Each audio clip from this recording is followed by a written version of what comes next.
মানে India today বুলি যিটো বস্তু আছে নহয়, এই ইণ্ডিয়া টুডে বুলি অসমৰ যিটো বস্তু আছে এইটো একদম হিমন্ত বিশ্ব শৰ্মাৰ নিৰ্দেশত চলে। হিমন্ত বিশ্ব শৰ্মাৰ নিৰ্দেশত চলে।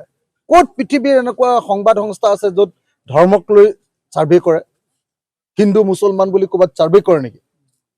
সংবাদ মাধ্যমৰ কাম নেকি সেইটো? মানুহ হিচাপে ভোটাৰ হিচাপে ছাৰ্ভে কৰিব লাগে, হয়নে নহয়? এইটো কিহৰ হিন্দু মুছলমান উলিয়াইছে? এই মাত্ৰ মই এখন গাঁৱত গ'লো, উপাধি লিখে গগৈ, তাৰ লগত একেলগতে ইয়াৰ গৰীয়া ল'ৰাকেইটাই একেলগতে সাঁচি ব্যৱসায় কৰি আছে। আমি কিমান ধুনীয়াকৈ মিলি খাই আছো ইয়াতে। ক'ত হেৰি হিন্দু মুছলমান এই উপাধিটোৱে সিহঁতৰ মুছলমান। মানুহকেইটা গোটেইকেইটা আমাৰ আহোম যুগৰে মানুহ। এহেঁতি খালি অকল হিন্দু মুছলমান। কিহৰ ইণ্ডিয়া টুডে হিন্দু মুছলমান ইয়াতে হিন্দুৱে আমুকক ভাল পায়, মুছলমানে আমুকক ভাল পায়। মোৰ সমান ডাঙৰ হিন্দু কোনোবা আছে নেকি? আৰু হিমন্ত বিশ্ব যে ইমান ডাঙৰ হিন্দু, তেওঁ মোক পেট্ৰলৰ দামটো কমাই দিয়কচোন, মুছলমানৰ কাৰণে 100 টকা লৈ মোক 20 টকাত দিয়কচোন বচাওঁ, হয় নে নহয়? গেছ চিলিণ্ডাৰ হিন্দুটোৰ কাৰণে কমাই দিয়ক দামটো। অকল খালি হিন্দু মুছলমান মোৰ এই হিন্দু মানুহবিলাকে কেনেকে খাইছে মইহে জানো। গাঁৱে গাঁৱে ঘূৰি ফুৰিছো, চাওকগে এটা ৰাস্তা পকা আছে যদি পুৰণি আমগুৰি সমষ্টিটোত ঘূৰি ফুৰিছো, গাঁওবিলাকত ডিকচৌ সমষ্টিত একদম 5 কিলোমিটাৰ ৰাস্তা কেঁচা। এইবিলাক হ'লে চাবলৈ মন নাই। কৈ হিন্দু মুছলমান এইবিলাক কৈ ভোট লাগে সিহঁতক। আকৌ সংবাদ মাধ্যম ওলাইছে ইণ্ডিয়া টুডে যে হিন্দুৱে কাক ভাল পায়, মুছলমানে কাক ভাল পায়। মোৰ সমান ডাঙৰ হিন্দু অসমত আছে নেকি? সেইটো সুধিবচোন যে মোৰ সমান ডাঙৰ হিন্দু হিমন্ত বিশ্ব শৰ্মা ইমান ডাঙৰ ডাইলগ মাৰে। মোৰ সমান নামঘৰত কিমানটা নামঘৰত তেওঁ গৈছে আজিলৈকে। উজনি অসমৰ ঘৰে ঘৰে ঘৰে ঘৰে মই যাওঁ। হিন্দু মুছলমান খালি হিন্দু মুছলমান। আমাক শান্তিৰে থাকিবলৈ দিব লাগে। দেশখনৰ উন্নতিৰ কথা নাই। আধাতে স্কুল এৰিছে, সেইটোত 1 নম্বৰ অসম, সেইটোত হ'লে মন নাই। সন্তান জন্ম দিওঁতে মাক মৰিছে, ভাৰতবৰ্ষৰ ভিতৰত আটাইতকৈ বেছিকৈ মাক মৰে অসমত, সেইটোত মন নাই। ভাৰতবৰ্ষৰ ভিতৰত আটাইতকৈ কম জীয়াই থকা জাতিটো হ'ল অসমীয়া, 67 বছৰ জীয়াই থাকে। ভাৰতবৰ্ষত মানুহ জীয়াই থাকে 72 বছৰ, সেইটো হ'লে মন নাই। দেশখনৰ কাম, এখন LP স্কুল নাই, যিখন LP স্কুলত 5টা শ্ৰেণীৰ কাৰণে 5টা শ্ৰেণী কোঠা দিছে।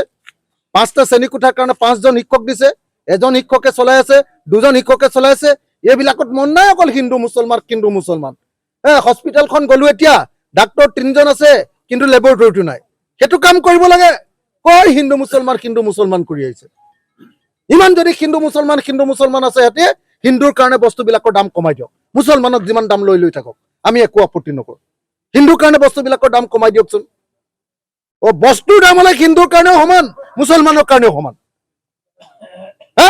হিন্দু মুছলমান সমান হয়নে নহয় বস্তুৰ দাম? তেতিয়াহ'লে হিন্দুটো নোচোৱা কিয়? ভোটটোৰ সময়ত খালি হিন্দু, কিন্তু বস্তুটোৰ দাম কমাই নিদিয়া কিয় হিন্দুৰ কাৰণে? মই হিন্দু হয়, মোক পেট্ৰলৰ দাম 20 টকাত দিয়া। মুছলমানক যিমান লোৱা লৈ থকা 120 টকা লোৱা সিহঁতৰ পৰা। এইটোৱে কথা। অকল খালি হিন্দু মুছলমান। আৰু সংবাদ মাধ্যমত ইণ্ডিয়া টুডেকো মই কৰিব খুজিছো, আপোনালোকে যদি সঁচা সঁচিকে ভাল কাম কৰিবলৈ মন আছে যদি কৰক, নহ'লে অসমৰ পৰা যাওক। কিহৰ হিন্দুৱে আমুকক ভাল পায়, মুছলমানে আমুকক ভাল পায়? মোৰ সমান ভাল হিন্দু এই অসমত দেখুৱাওকচোন। হিমন্ত বিশ্ব শৰ্মাই মানুহক দেখুৱাবলৈ পূজা কৰে। মইতো মানুহক দেখুৱাবলৈ একো নকৰোঁ। যি মন যায় মই সদায় নামঘৰ, মোৰ মুখৰ আগতে মোৰ দেউতা নামঘৰৰ মেধি হয়, হাতোলা হয়। মোৰ মায়ে সদায় চাকি জ্বলায়। কি এইবিলাক উল্টা পুল্টা সিহঁতি কৈ থাকে? এইবিলাক হিন্দু মুছলমানৰ কথা নাই। অসমখন ভাল কৰিবৰ কাৰণে পথাৰত পানী যোগান দিব পাৰিলে নেকি হিমন্তই? একডৰা পথাৰত আমাৰ অসমীয়া জাতিটোক ধনী কৰিবৰ কাৰণে কি কৰিব লাগিছিলে? পথাৰবিলাকত পানী যোগান দিব লাগিছিলে। দিলে। আজি ওলাইছে বোলে এইবাৰ এই যোৱা বছৰটোত বোলে কেইদিনমানৰ ভিতৰত 162 জন ল'ৰা বহিৰাজ্যলৈ গৈ, বেংগলোৰ চেন্নাইলৈ গৈ তাতে মৰিছে। 162 জন। মনত ৰাখক, কাম কৰিবলৈ গাঁৱত কাম নাই, আমাৰ গাঁওবিলাকত কাম নাই। অসমৰ গাঁৱত আটাইতকৈ ডাঙৰ কামটো কি? আটাইতকৈ ডাঙৰ কামটো মিস্ত্ৰীৰ লগত যোগালী কৰা। আৰু দ্বিতীয় 2 নম্বৰ কামটো কি? বেংগলোৰ চেন্নাইত গৈ হাজিৰা কৰা, চিকিউৰিটি গাৰ্ড কৰা। তুমি হিমন্ত বিশ্ব শৰ্মাই কাম দিব পাৰিছা আমাৰ গাঁৱৰ মানুহক? সেইবিলাকত মতিগতি নাই, একো নাই। স্কুলখনো ভাল কৰিব নোৱাৰা, হস্পিটেলখনো ভাল কৰিব নোৱাৰা। খালি হিন্দু মুছলমান। এইবাৰ পাবা তুমি হিন্দু মুছলমান কৰা, তাৰপিছত তোমাক ব্ৰহ্মপুত্ৰ দলিয়াম।